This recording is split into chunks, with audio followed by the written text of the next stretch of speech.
Never believe someone who is always a victim in their own story and a problem that they created, but yet they take no responsibility.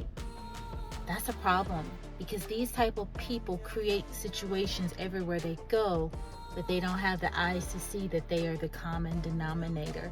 Keep your distance. You don't want to get rid of everybody in your life because God uses and chooses people in your life for a reason. But we have to use wisdom. Even Abraham had to come away from his own family, his own hometown. And when he brought Lot, Lot began to start feeling himself. Lot began to think that the favor was on his life when in actuality it was on Abraham's life.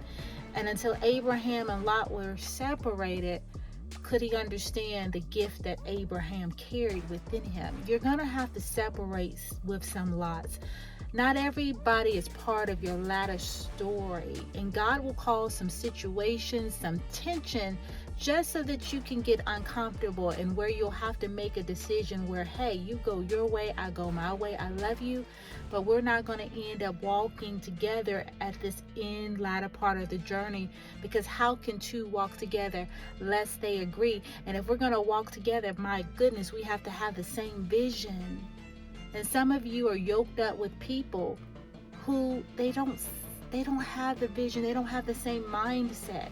And I was thinking about in the Bible as I was studying about mighty men like Samuel and David. I said, where were their families? Why don't we know who David's mother was? Why don't we know really much about Jesse, his father? Why don't we know much about Abraham's father?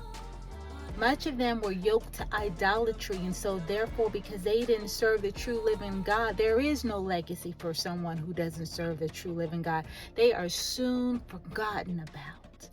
And I thought about, well, what about Prophet Samuel? We know that he had two children who didn't follow after his ways. They were not mighty prophets as he were. They had some shady character, kind of like Eli's sons, maybe not as bad, right? But we don't know much about them. And then I thought about, well, what about his wife? And the Lord just put on my spirit that there are some people that are just forgettable.